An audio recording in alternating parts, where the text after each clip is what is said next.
Welcome to our Book Reporter Talks to interview, where today's guest is Francesca Serritella, author of the debut novel, Ghosts of Harvard.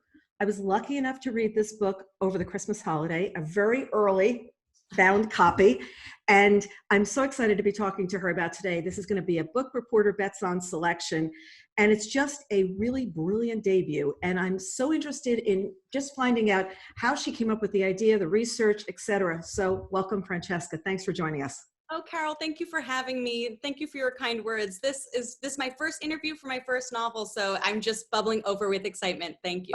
Oh, terrific, terrific.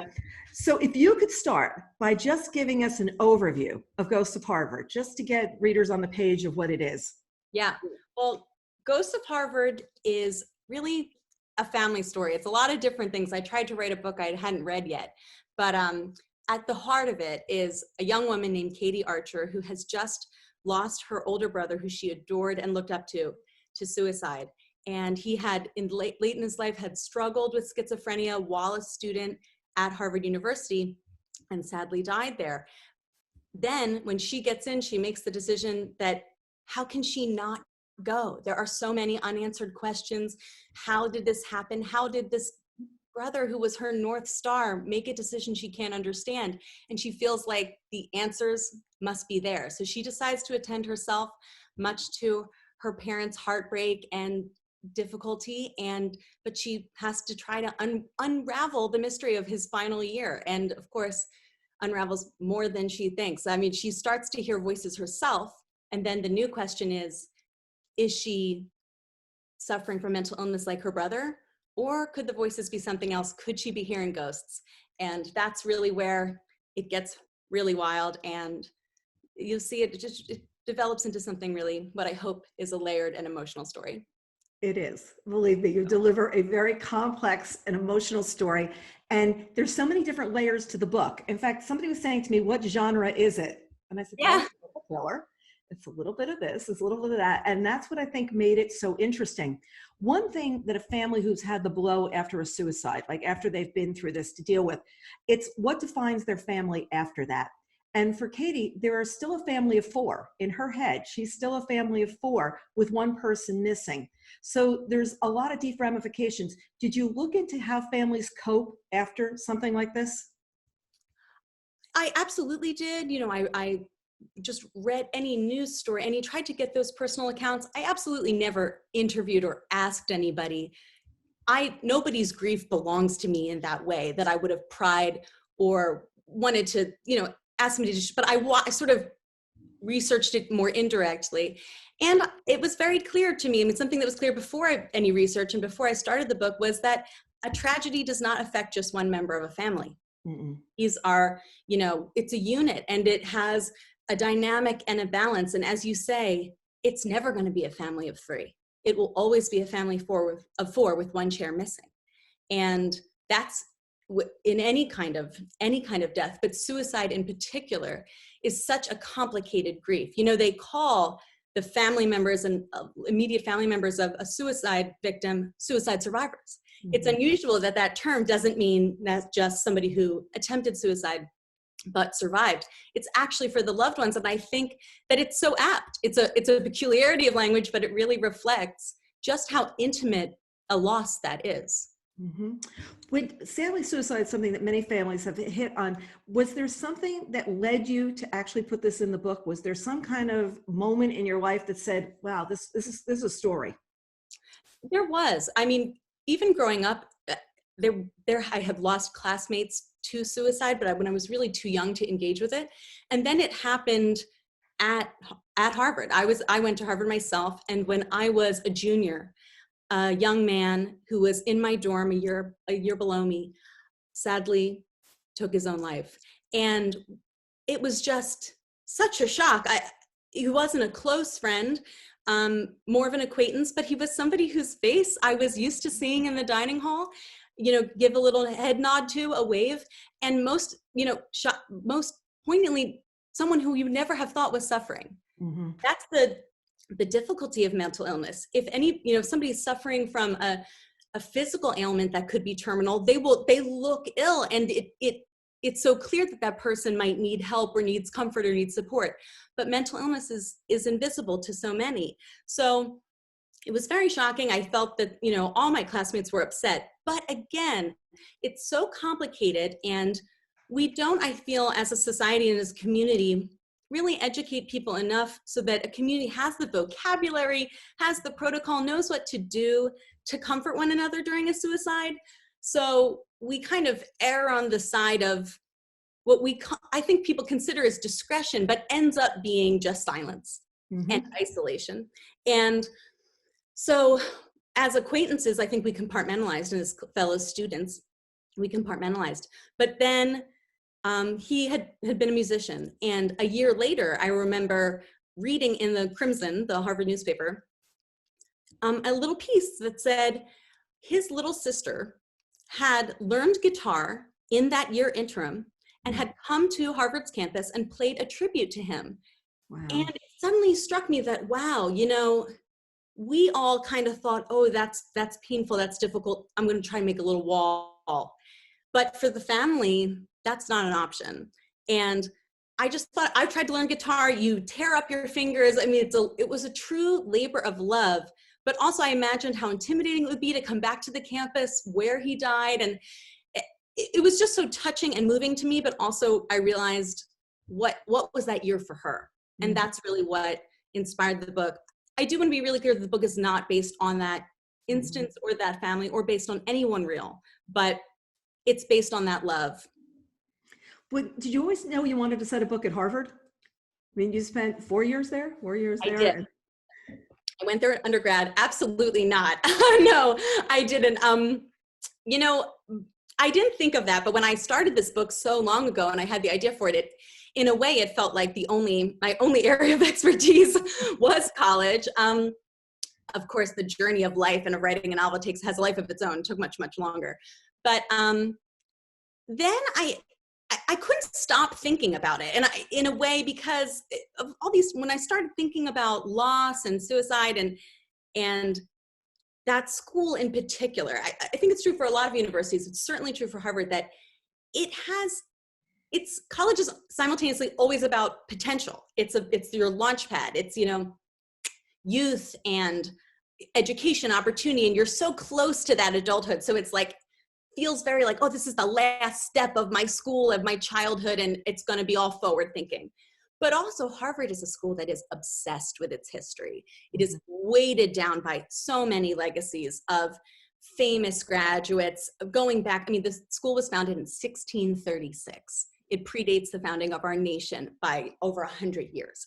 So it's this weird place where you really feel like time is closing in and pressure is closing in, and you have it from both sides. You have the pressure of how do you live up to this weighty history of geniuses and, culture shapers and this, you think you're, good at computer science. Are you the next Mark Zuckerberg? You feel very inadequate. I think one of the biggest misconceptions about Harvard is that kids land there as freshmen all puffed up and proud of themselves that they're, hot stuff. Oh my God, we were all utterly terrified, because how do you live up to that? And that's even a recent, Mark Zuckerberg's a recent example. Try T.S. Eliot. You want to be an English major? And then on the flip side, with the future pressure, it's very much, you have been given a golden ticket. I think the acceptance rate now is under 5%, which means that many, you took the place of many equally qualified people. That you got lucky to a certain extent. So if this is a golden ticket, don't blow it. You just got such a privilege that you got to go here. Don't mess it up. And I think that time layering and that so much of the campus itself is a living memorial to the Widener Library. Widener, who went down in the Titanic. The Memorial Church is written with names of Harvard students or graduates who were soldiers and died in going back to, like the Civil War. It's crazy. I mean, it's this funny juxtaposition of, on the one hand, it's just still 20-year-old kids with red Solo cups and trying to be carefree and trying to think about the future. And then this very, very weighty history. Yeah, what's going on? I was actually thinking during the pandemic of how many kids went home from college. Like and they're not having that end of senior year experience which Yeah. I think is a real rite of passage. I mean, I feel for anybody who's in one of those transition years, but I'm also wondering how many people went home that were having issues and now they're home, and what has happened like as a result of that. And we hear about what's happening with the virus, but we're not hearing about what's happening in the home places with a lot of different people who went home. And if you had an issue going on, are you more stable or less stable? We're not hearing all those news. And you realize how many times you do hear of something happen on any campus of what's going on, you know? I- It's true. I mean, mental health issues and suicide in particular really peak at that. Let me not misspeak. Mental health doesn't necessarily peak at that issue, but it becomes a real problem for young adults, or at least we are seeing statistics where it is a leading cause of death among young adults. And I think that there's a lot of complicated questions raised by how do we best provide mental health services on college campuses? You know, you have recent adults, you have people who are 18, so their medical information is private, but at the same time, they're still somewhat, are they children or the adults? I think parents, certainly the parents in this book, want more access to their sons' health records to know how things were going. But of course, it was his private business, and so he didn't have to share with his parents as much as they would have liked it. Who's right in that scenario? You can think of many scenarios in which that privacy is absolutely necessary to the protection of a college student's mental health. And you can think of, sometimes overtaxed services at a college, and that maybe a student isn't getting what they need and the parents have no idea. So it's a thorny issue. And I think colleges are doing their best to sort it out right now, but we still have a way to go. And it's also, it is a time where things do become diagnosed. It is something that's going on. And I know that you did a lot of research into schizophrenia. I know that you had, done a lot of studying on that. And until a couple of weeks ago, I interviewed Robert Kolker, who had written Hidden Valley Road. And in Hidden Valley Road, it's the six brothers have schizophrenia. And I always thought schizophrenia meant you saw yourself, you had multiple personalities. I never thought of just what it is. So were you surprised at things when you did your research? Absolutely. I mean, schizophrenia is something that has been so sensationalized in film and books, and it's contributed to a lot of misunderstandings. It's not split personality disorder. There's no element necessarily of that. It's a syndrome in the sense that there are certain symptoms that not everybody's experience with it and symptoms will be the same. It doesn't manifest in the same way, but it does typically come on at that college age. Schizophrenia typically comes into that young adult, 19, 18, 20, 21. It is, seems to be a slight correlation to be more prevalent with genius IQ. That genius people which was part of what gave the idea for the book. And of course, as you said in that Hidden Valley Road, there are genetic correlations. There's genetic predispositions. And that is so present in this book. This book's very much about potential. Like I said, the potential to be great, to be successful, to be lucky, to be wonderful, and the potential of latent, what might be in my DNA, what am I predisposed to? And, Katie and her brother were always so close. They were he was her person in her family, and they were both the only redheads in their generation, in their family. And now suddenly she goes, why did I think I would be different? Her entire life, the question had been, am I as good as my brother? Can I be as smart as my brother? Can I achieve as much as my brother? Right. Am I like him? And then once he gets sick and makes these changes and that model, who's always been her goal, changes, then the new question is, could I be sick like him? And she has a totally different opinion about mental illness after experiencing it with someone she loves. Right. Like someone in her family, because before it was something that she didn't even really think about. It wasn't something she really addressed at all. And if anything, people keep it quiet, but now all of a sudden it's become such a big part of her life that she can't hide it. In fact, it almost becomes the obsession of her life of, I need to understand more about this and why, not blaming herself for anything that happened, but just questioning why and what went on. So interesting. You always do when you lose somebody in this way, an unexpectedly, untimely death. I think you go back and you think, what did I miss? What was that turning point? Where was the moment that I could have intervened to prevent this. And you're absolutely right. I mean, I think that sadly happens with a lot of things. We don't really get the education and full perspective on something until it hits close to home. But for this, even with the mental illness, because he got it at college and he was away from her, you know, she focused on that more like a sister, like that he just, not as a doctor, but as he's pulling away from me. And he's not acting like he used to act. And all that hurt, you know, you can tell yourself, well, it's not because of our relationship, it's because he's struggling with mental illness, but it doesn't comfort your heart. Mm-mm. And so I think she, at the end of his life before he passed, felt stung and felt rejected in some ways and had allowed this distance to form because she thought she had a lifetime to make it up, to get back. And then they didn't get enough time. So she's somewhat educating herself belatedly now, after the fact. And I really felt like the central wrench of losing someone to suicide is that you create that parallel universe in your world, in your mind of what if I could have done this differently? Mm-hmm. When could I go back to? And that's sort of where even my conception of the ghosts came into play, and how I conceived of that of, well, she longs to rewrite history, and now it seems like she might get a chance. She might get a chance to do that. And we're definitely going to get into the ghosts. I definitely want to get into those. I won't get ahead of us. You know, Eric was the center of the family for years. He was celebrated. He was sort of like the world revolved around him for such a very long time. And it was when he became ill, there were arguments in the family about like what to do about Eric. So he was the center of the world. So her trouble was that she felt in some ways her brother let her down. In some ways, you know, Katie's sitting there going, you like sort of dropped the ball. You were my everything, blah, blah, blah. When you're looking, is that a typical family reaction as well? Is it also this, besides getting to know, because I felt with her, she wants to know, but she also is like, why did you do this to me in some ways as well? Like I felt that very strongly. Well, yeah, I mean, I think it's a natural question when you lose a loved one to suicide is, how could you leave me? Mm-hmm. Why did you leave? In reading so many stories, I really even changed my perspective on suicide, where I do think so much of the misunderstandings of suicide victims is because we put a rational framework on what is really, it's illness, it's mental illness. It's not a rational, so it's not, I don't think it's fair to say, why did you leave me? But it's natural to say it.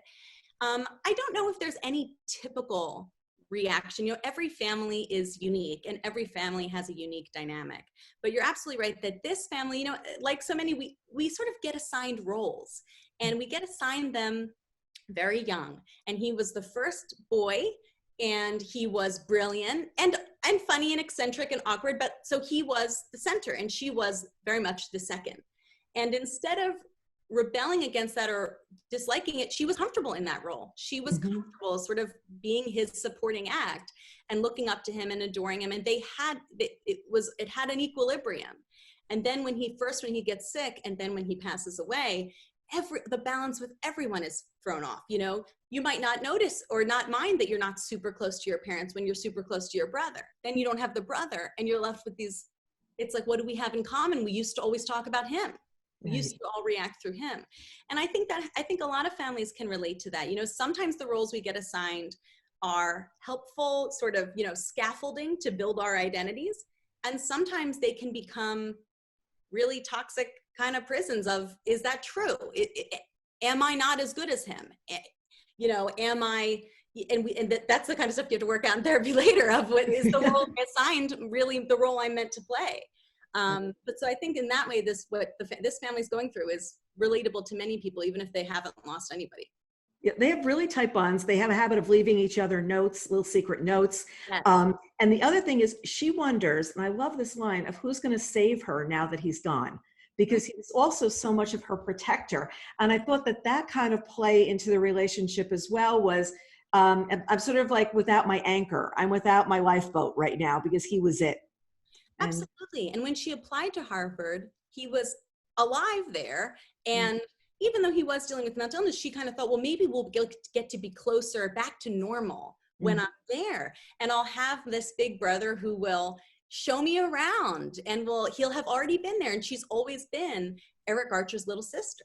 You know, that he's one of where, you know, every time she's in an English class in high school, they go, oh, right. She had that pre-knowledge that teachers knew her. It was a little social grease, and now she's at college with all the normal jitters, only now she has the secret, because it's very hard to share that kind of news when it's still fresh for you, when you're with a bunch of strangers, not people you're comfortable with.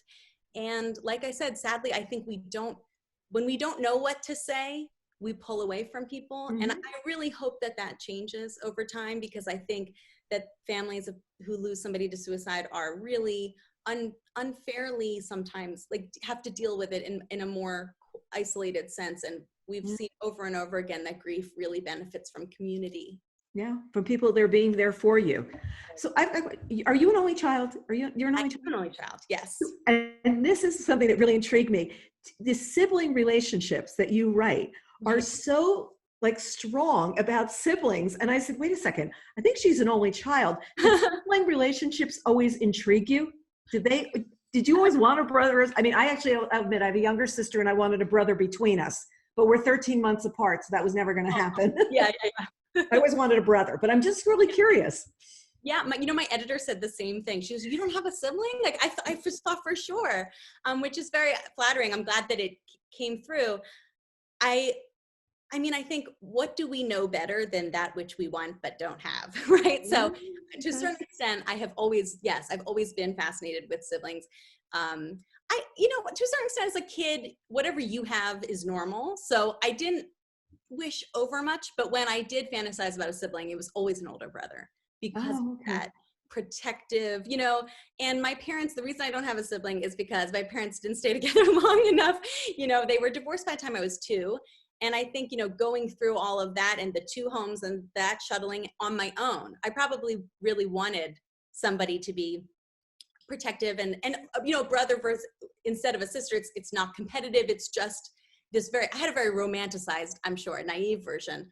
And then of course I did have step siblings. So as I got older, when I was 8 years old, both my mom and my dad remarried, and I had step sisters. I had tons of them at one point. I had 3 on my mom's side. I have 1 on my dad's, and my mother and my stepdad eventually did break up after 10 years. So then I didn't have the stepsisters anymore. And maybe that experience also, step siblings and step parent relationships, they have a tenuousness and a fragility that maybe it can be complicated. And that I had that experience of loss with siblings. I don't want to make any, it's not a parallel, it's not a comparison to the loss in grief, but of wanting to be as close as the sisters were among each other, but being a little bit on the outside. They were all older, so I did look up to them. And I had that separation also. So I think maybe it's just always been, as I've experienced different kaleidoscope clicks of the different iterations of a family, I'm just interested in all the versions of family. All the permutations, yeah. And it was interesting because when I have 2 boys, and I always wanted sons. I always wanted sons. And in fact, when they're both born, they said, boys, and I'm like, yes. And I'm like, this is what's going to happen. Katie's on this mission to find out what happened to her brother, though. She is really on this mission, and it takes her some really dark places. And it brought her some places where she was not safe, and you had to get her kind of set up for danger. You put her into some really precarious positions. Did you think about that in advance, about what you wanted to do, or was it just kind of something natural that happened as you were trying to explore what happened? I think life sadly throws people into difficult situations, and especially young women at college. There's a lot more than just school to navigate, and she I'm not sure what you're referring to, but she does have to figure it all out. But she's motivated. what could be the bigger motivation than knowing, was there a reason? Why then? I think that's the big question that haunts her. Yeah. And she thinks she might know, but she wants to test that, and we see where it ends up. But it's important for her. It's important. And it's the people that she's meeting along the way. How did Eric see them? How is she seeing them? So what you've got is she's meeting his friends, a lot of them for sort of the first time, or if she's met them like, it's real cursory. And now it's like, wait a second, what did he like about this person? What she's seeing his world from a very outside kind of view. And I really love that. He was involved in a research project before his death. And part of her looking for her answers is she tries to nail down every single thing that was important to him. And that involved this research, which was so beyond my scope of understanding.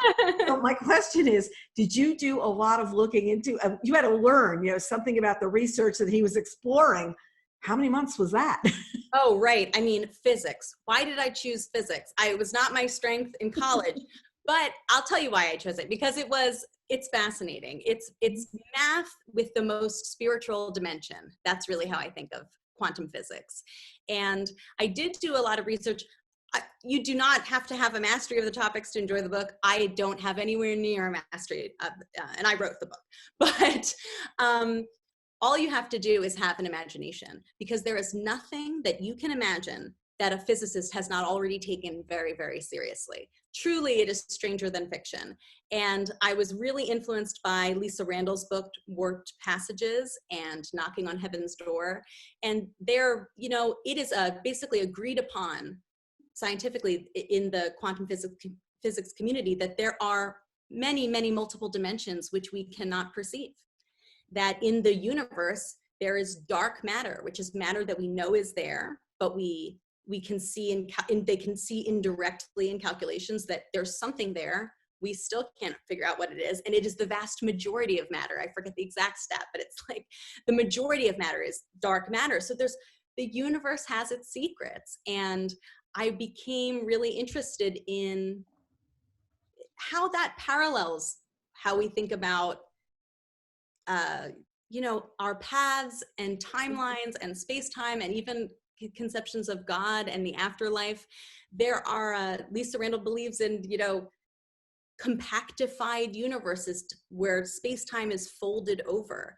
And when I was sort of thinking, well, what would be, what's an interesting and new conception of how these ghosts are, and the ghosts in this book are sort of, if space-time were folded over. And they say there are these, modes and models that show that, there's evidence of these other folded dimensions and parallel, actually parallel universe is something that was once taken seriously, now it's a bit out of style, but these looped or rolled or compactified other universes being little evidence of their presence. And I just thought, well, we can't perceive those dimensions, but what if someone could? Yeah. And that's sort of how the voices come in, and from voices from this different moments in time, but in the same place and all converging on this campus, haunted Harvard. And you actually handle haunted so well. And haunting here is perfect for having the ghost characters, because the ghosts are haunting her. They're haunting what's going on in the book. So tell us about the ghosts, because there are a few of them. Right. And they're part of her world. So right. As I hinted at, yes, they are all, three are ghosts who walked on the, Harvard's campus at different moments in the past. But they come to her as voices. She only hears them, and they come to her as voices, and they see her in their present moment. They don't know they're dead. They're not rattling chains. They're in their present, but their present is now layered over hers. And part of it, what inspired it was nothing that in any research. It was just in my own experience. I'm very much, a lover of science and a rationalist, but I'm fascinated by the idea of ghosts and that we don't really know. And I'm sort of always have a skeptic's take, but I love those stories. And the only times that I have felt when you can almost imagine a ghost is sort of that experience of when you walk into, your childhood home or someplace you used to spend a lot of time, and it's like you can almost hear your little voice self, or you could hear, you walk into your old middle school even when it's as an adult and all the lights are down and nobody's there, but you can hear the kids in the hall. Like it's your mind, we talk about time and we conceptualize it as this timeline and we're just living moment to moment. But I feel like our hearts and our brains, and like I said, maybe even the real physics of it is much more laid over. You know, we carry those voices with us. So I love to think about how Harvard in particular has some incredible voices, like Trapped in Amber, like that. If you could hear those echoes even from a different time.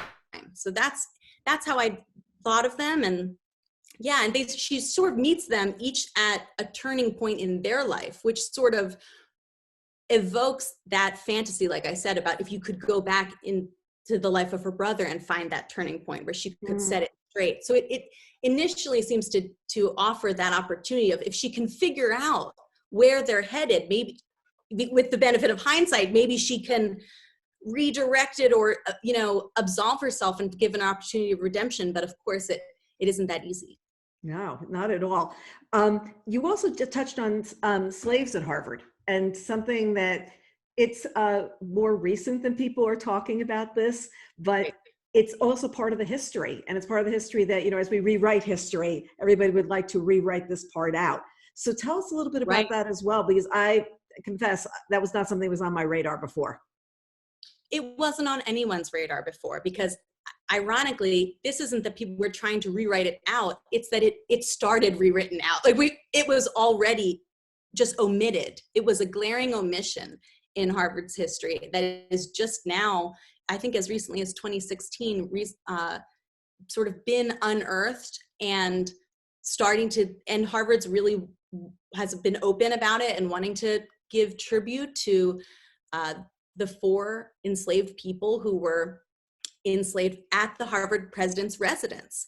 And it was in the 1750s, so it was in colonial Harvard, but it's in so many ways, in so many parts of our country, it's inextricable from our history, slavery. And though it was the underpinning of the entire North's economy. The North does not have clean hands. You know, I grew up in Pennsylvania, and we learned about, you know, William Penn didn't talk about the slaves. We just acted like it was a Southern thing, and New York not New York, but the North was just always on the abolitionist side. It obviously wasn't like that. It's part of our nation's founding. It was part of the entire economy. Everybody was dependent on it.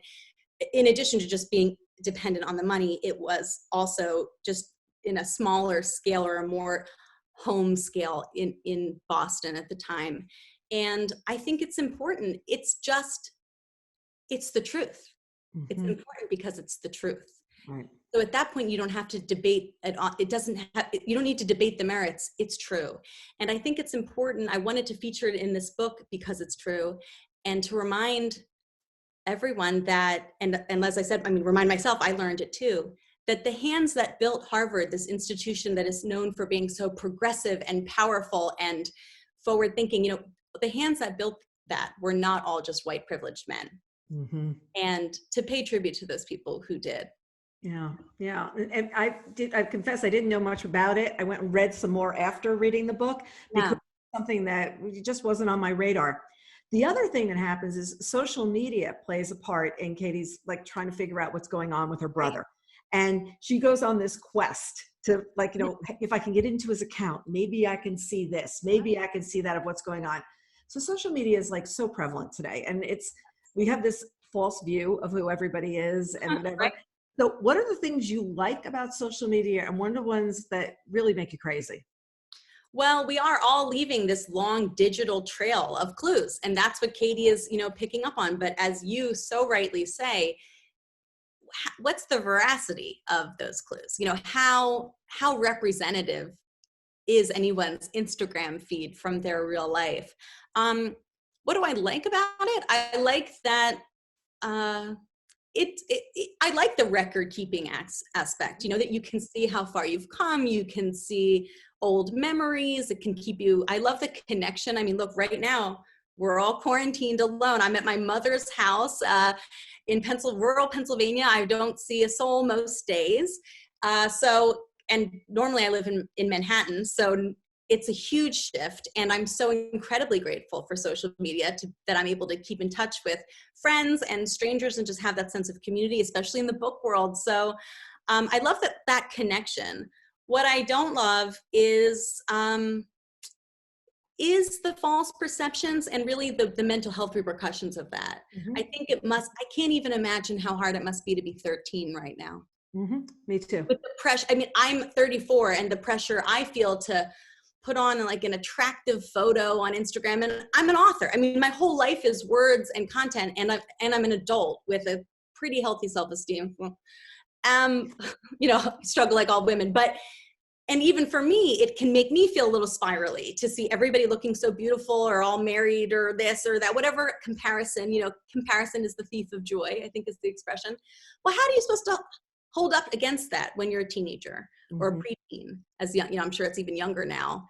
And that pressure to be like charming and beautiful and grown up. And I think it's contributing to a lot of depression that we're seeing in young people. And I hope that we can catch up with how to support those kids and give them that sturdier self-esteem that they need, because now social media is an onslaught.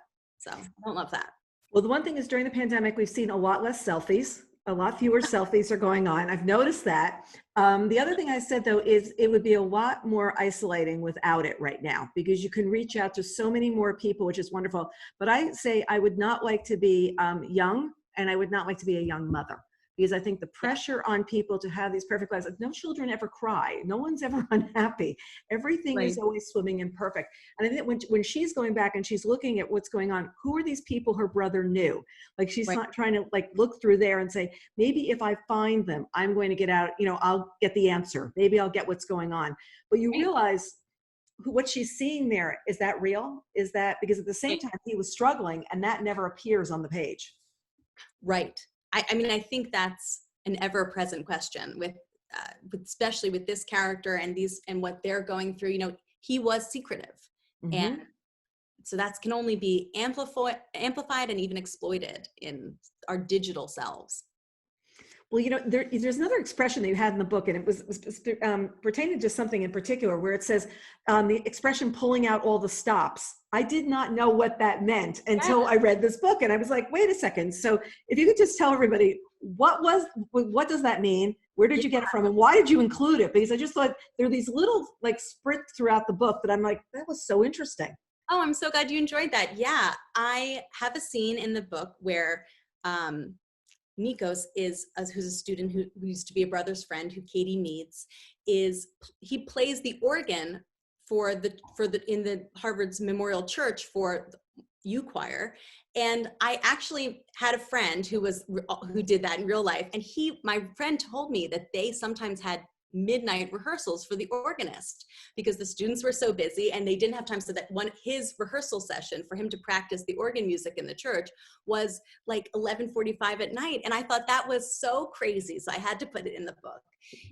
And I learned a lot about organ construction and playing, and it's an incredible instrument that very much goes hand in hand with physics. In fact, they recently got a new organ in Mem Church. When I was a student there, they had a Fisk organ, and Charles Fisk, who designed and made that, was like also a physicist at the level of, involved in the Manhattan Project. It was just wild. So organs are extremely cool. And the way you change the volume is you pull out the stops. That is if you want to engage all of the pipes, you literally pull these little knobs, and the organ will have 3 layers of keyboards. Like it's 3 keyboards, so it's incredibly challenging that way. But then in addition to navigating the foot pedals to sustain the sound, they work slightly differently than a piano. And you physically pull out all the stops. So if you pulled out all the stops, you will get the full force of the volume of this incredibly powerful organ. And in writing this, I went to a lot of organ concerts, and it's just this subterranean, but also, supernatural sound. You feel it rumble in your guts, but you also feel it so associated with churches, and it's so otherworldly that it really feels like a god almost. And I really enjoyed that scene in this book. Yeah, I had no knowledge of that at all. So it was, okay, look what I just learned, not thinking what I was going to learn. So it took 10 years to write this book. So in those 10 years, how much did it change? Like, is the original premise here? Where did you switch? What was it? Was it such a different book at the beginning? It went through so many drafts. I just want to say to all the writers out there, like, it went through so many drafts.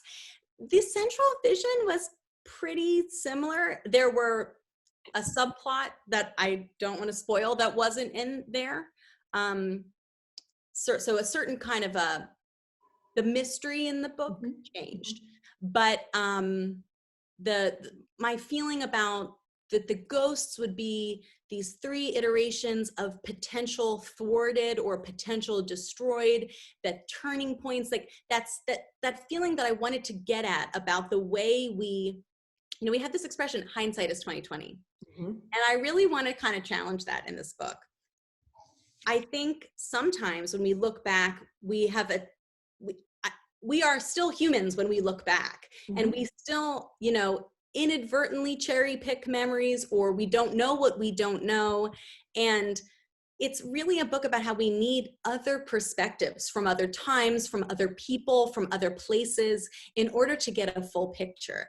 And so I always had this family in my mind. I always had what I wanted to say about the experience of loss, and what I wanted to say about the experience of the identity. How the way we form our identity is so often our reflections from other people and other, family members. And I was always interested in those same topics, but it took so long because I was also just building a life. I think so many writers out there and aspiring writers, although I secretly hate the word aspiring because I feel like it's just a way if you're writing, you are a writer. You don't need anybody else's permission or anointment that you're now a writer. It's not about being published. But I know for so many writers, it's the kind of thing you have to fit in the rest of your life. And I was having so much fun writing those books with my mom, and all different, just trying to become a grown up and live on my own in the city. Probably also why it took me so long. But I'm glad, because I think I grew into the idea. I always had the idea when I was 23. I don't think I had the ability. Well, and that's one of the things I'm thinking about, is because the twists that are in the book and the layers that are in it, I don't know if you could have done, 5 years ago or whatever. I didn't have all that. You're right. I didn't. That's the kind of thing that twists and turns, and I love them. So I love them as a reader. My mom loves to read the end of a book first. I hate that. I'm like, oh my God, you are destroying it. You want to see how the author plotted it out, but I also love to try to guess twists. So I knew that I wanted to put exciting turns and surprises in this book, but I wanted them to not be out of left field, but not be guessable. And that you just have to percolate. Those are your shower ideas. Like, what I mean by that is, it comes to you when you're least thinking about it, or you're least expecting it. When I'm sitting pulling my hair out in front of the computer, I got nothing. And then I'm painting my nails, which is one of my writer's block moment things I do. It's like meditative. And then I'll be like, oh, that's it. And then I have to, type very carefully. But a red keyboard.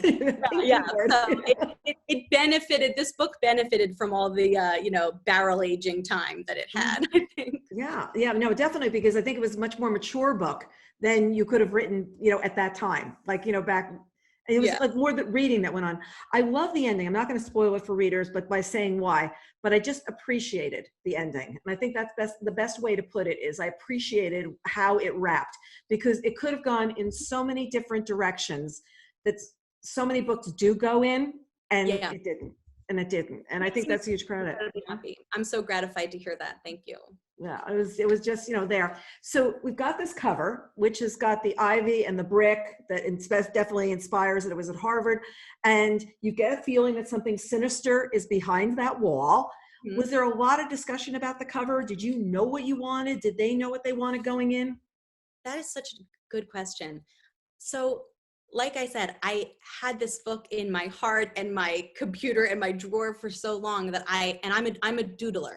I love to draw, and I would doodle the cover sometimes. And I just happened to, I remember I drew one, I think one of the first ones I drew, and I kept it on a little Post-it. I'm also queen of Post-its. I love Post-its. So I kept it on a Post-it in my drawer. And then when they sent me, at Random House, they sent me the first iteration of the cover, I was like, It was so, I mean, it was so similar that it was eerie. It was wild. It really was like a moment where I felt like I manifested it. At the same time, it was that moment for me. In retrospect, it's like, Ivy, it's a book with Harvard in the title. It's not that shocking, but it did look similar. And then we didn't nail it right away, but I had an incredibly talented cover artist named Greg Malika, who had read the book and really connected with it himself. And he was such a wonderful collaborator and partner. And we just were tweaking it. And we tried some completely different ideas, but we were always returning to this one of, I love that I think it has there's something hidden. Yes, there is. This thick ivy covering. And I think of all that, we have that within ourselves. You know, so much of this in the book, as you say, she's looking for clues. And the irony is she's looking for clues about the person she knew best in the world. Mm-hmm. But isn't that always the way? You know, when you lose somebody, it suddenly occurs to you all the questions that now you don't get to ask, the answers that you don't get to know anymore. And suddenly you feel like, oh my God, there was so much that I want to know, and so much more. And it's that juxtaposition of like somebody who's the closest to you in your heart, but we have that ivy. Right. And it's hidden and it's interwoven in the words. You just get this feeling that there's a story hidden here. Just looking at the cover, you just see something's hidden behind. So you grew up in the world of publishing. We've talked about your mother, but we haven't mentioned who she is. Yeah. It's Lisa Scottoline, the best-selling author. And from watching her write through the years, what did you learn about writing and writing as a career? Oh, it was incredibly inspiring and such a gift, but not always in the way people think. I always say that I was so lucky to be born not to a best-selling author, but to a beginning one. You know, this was a change in career for her. So she was a lawyer when I was born, and for much when I was like really little. And then when I was about 6, she started writing a first novel and took 5 years to write it. And she tried very hard, but could not get it published anywhere. And then she just quickly dusted herself off, wrote a second one, wrote her first legal thriller, Everywhere That Mary Went. And then that became the takeoff point. But looking back, I was too little to know, but looking back, I just am so in awe of that. As a little kid with a single mom, I don't remember that rejection of that first book as being any big bad thing. It did not slow her down. It did not make her stop saying that she was a writer or let go of that dream. And it was such a powerful example and message of that failure is an event, not a definition. Move on. If you have a book in you, get it out. And I think just seeing that work ethic more than her success or fame, but seeing that day to day at home, you know, that was the most inspiring because it demystified it.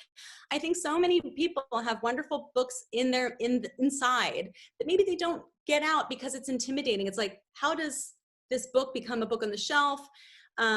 Authors, you know, especially authors sort of generations prior, you know, cultivating a somewhat mythic, enigmatic personalities, you know, the signing behind the table. My mom is such an open-hearted person, and I get to live with her, and I get to see it. So it was so unvarnished, just like, hey, this is also just a job, and it takes perseverance, and it takes butt-in-chair time, and you got to just do it. And I think that was really, those were the lessons that in the dark moments when I wasn't getting validation about this book, or, you know, writing is so solitary. And I was very good at being a student.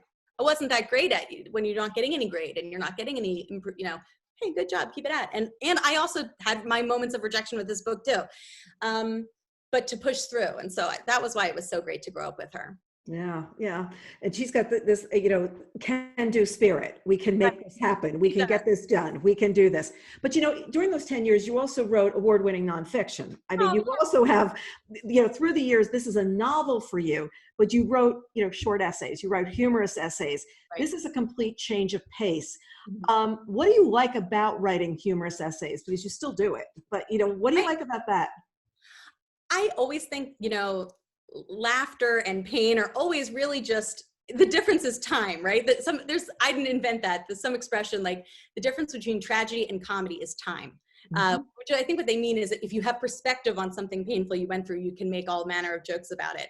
So you're absolutely right that in practice and in experience, my novel and the nonfiction are completely different. But in other ways, there are through lines. It's still all about family. It's still about, those the coping mechanisms to get us through, and in this case, laughter. But with the essays, it was a really nice balance, because I was working on the novel concurrently almost the whole time, and it was that more this bite-sizedness of those essays, and that I got to publish them in the Philadelphia Inquirer. So I did get feedback, and I did get reader feedback. But I'm such an as writers go, I'm an extrovert. As people go, I'm probably somewhere in the middle. But I think I always say there's two types of writers. There is that traditional like introvert writer who writes to explore themselves and really doesn't like the people side, the Hemingways, right? And then there's the other archetype, which is the storyteller. Mm-hmm. And I really much more identify with that latter type of, I love the connection that books form. And it was such a blessing and a joy to be writing this memoir. And I never would have thought that I ended up writing about myself, because I don't think I'm interesting enough. But making fun of myself, that I can do, that we're very good at in our family. So that was like, oh, that muscle I got. And it was so joyful to then have people read those books and really connect with me on a personal level. And it was such a support and a buoy during the long years that I was secretly working or not secretly. They made me feel confident enough to share with my readers of the books with my mom that I was working on this completely different thing. And I had that encouragement. And something that happened with the signings, once I started talking about Ghosts of Harvard while I was on the signings with books with my mom, I was a little uncomfortable about how the two tones might not mesh well. We're trying to have a big, fun, jokey signing. And then they say, are you working on anything else? Are you working on a novel? And I go, oh gosh, it's about, it's about grief. And it's about a sister who loses somebody to suicide. And it's so close to my heart. And it's such a different tone. I was sometimes worried, oh, am I going to bring the room down? That never happened. People opened their heart to both. They laughed with us and they listened when I would talk about what inspired this story. And so often then in the signing line, even if people all smiles, would take me aside a little more privately and go, I'm so interested in that you're writing about that. I lost my husband, father, son, brother, sister, whatever. And I knew that suicide was much more common than gets talked about. Mm-hmm. I knew that. That's why I wanted to write the book, but I didn't even know how true it was until I started openly talking about this book. And I felt, even if it was only a few minutes long interaction, I feel even just my heartbeat now, I felt that weight and that importance so closely during the writing of this book. Mm-hmm. And it imbued me with this determination to get it right for those survivors and those people who have lived that grief, and to do justice to those stories and not sugarcoat, but not sensationalize it. And just, I want them to, if somebody who's lost somebody to suicide reads this book, to feel seen, mm-hmm. and to feel understood and to feel cared about. And I was just incredibly grateful to those people who opened up and shared that with me. It really touched me, and it really fueled the writing of this book. Yeah, I can imagine, because you're seeing these people, you're seeing these readers, and they're communicating to you a deep story because they've also connected with you over your humor. They've connected with you over the humorous essays. Is it hard to write a short piece? Like, the essays are not that long. They're how many words? 800. Yeah. There are 800 words in the paper, and in the books, I definitely did get to flex my wings a little bit more and could be longer and write about all manner of different kinds of topics. But yeah, I know you're right. But you typically, under 2,000 words. So, and this book is about almost 500 pages. So yeah, very, very different. But again, a pleasurable difference. I like both, but it was a satisfying little nugget to get to write an essay. Just in the same way that, a short story can be satisfying.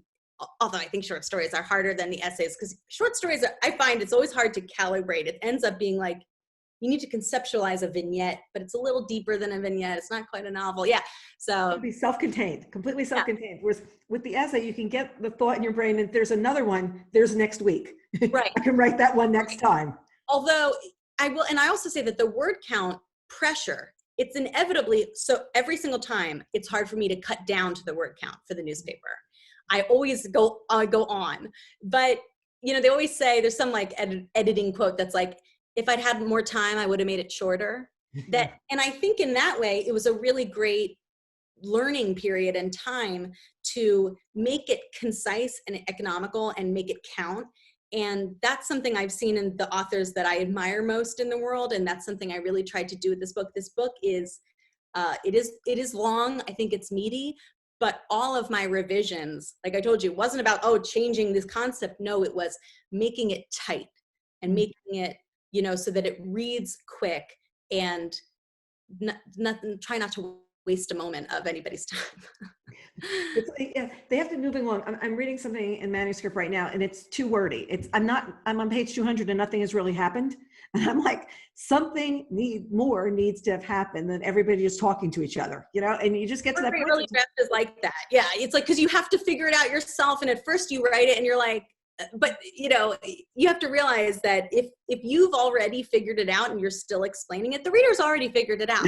They're so smart. You can't put anything over on them. So you gotta cut to it or hide it better. Those are your two options. Either make this, you know, hide it a little bit better. So what's next? Are you working on something new? I am working on a new novel that I'm really excited about. I feel like it's a little too early to talk about, but I'm very excited about it. It's not a sequel, but it's too Don't say anymore. Don't say anymore. I just want to know you're working on another novel. Right. And people who are working on their own stuff too, I feel it. Like I'm not above any of my own advice. All of my own advice to writers is the things I have to constantly remind myself. And sometimes when you have a little, at least for me, when I have a fragile new idea, I'm so excited about it. And you feel that little tingle like, oh, this is the idea. This is a good thing to do. This is right. I'm going to get going. But if I share it with too many people, I could have 5-10 people be so enthusiastic. If I get that one that's like, oh yeah, that sounds okay, I'm crushed. Like it will burst the bubble. It will burst my enthusiasm. I'll be like, oh my God, it's the worst. You know, so much of writing is a mental game you play with yourself. Mm-hmm. It's so hard to come up with an idea that you're excited about because every writer has the fantasy that you're going to come up with the perfect idea that you just can't write badly. You know, it's just going to be a best-selling genius novel no matter what. There is no idea in its nascent form that's the perfect slam dunk idea. And likewise, I don't know if there's any bad idea. It's all in the execution. You know, there was a time when I thought, is this the most ridiculous idea for this book? But I just stuck with it. And believe me, I had people at dinner parties being like, it's about what? But you know, you got to stick with it. It completely works. Yeah. I'm here to tell you. Oh, good, thank you. So many different levels. But I think that and if people see ghosts, and I'm going to say this to our readers, I am not somebody who really loves to read about ghosts. Yeah. It works in this book because they're just characters. They're just characters that are telling a story from someplace else to get you someplace else. Because sometimes people go, oh, is it paranormal? Is this, that? Right. And it's not. It's just, you know, people getting you from point A to point B. And you're right. I'm so grateful to hear you say that. And I think it is a genre bender. It's not like true horror at all in any way. But in some ways, you know, one of my favorite classes at Harvard in the English department I took freshman year was called Gothic literature. And it was that whole period of literature where ghosts are just like a part of the story. You know, it's just, oh, and this place is haunted and you're going to interact with this person. And I think so our enduring fascination with ghosts in all their iterations, in true horror, which I love as a reader, but didn't write in this book, or the most soft psychological ghosts, which I think they are in this book. I think our enduring fascination is always because they're the reflection of our interiority, they're a reflection of our fears, of our desires, of our unfinished business, of, you know, our questions. And that's why they're so fascinating. And I just can't get enough of them, even as I'm not sure I believe in them. So yeah, that's how I feel. Oh, you don't see what's behind you right now, but no, I'm joking. Yeah, no, parts of this house go back into the 1700s. I mean, like, yeah, I'm sure we got some ghosts. The door slammed. Was it the dog or who was it? What did Yeah, that exactly. so, We've got old radiators that bang. And I'm like, I'm so used to the sounds of New York. You can have sirens going all the time. But when that radiator bangs, I'm like, who's there? What's going on? I'm What's scared. going on? Well, it is such fun to have been able to finally get my questions answered about this book. I'm wishing you so much success. I want to see the next book, and I don't want it to take 10 years. It won't, so it I'm won't. just giving you that. Now I have this wonderful support of readers and a publishing house, and now I can hopefully do it faster. But thank you so much. It was so fun talking with you. It was great. Thank you so much. And to our readers, till next time, keep on reading. Thanks, everyone.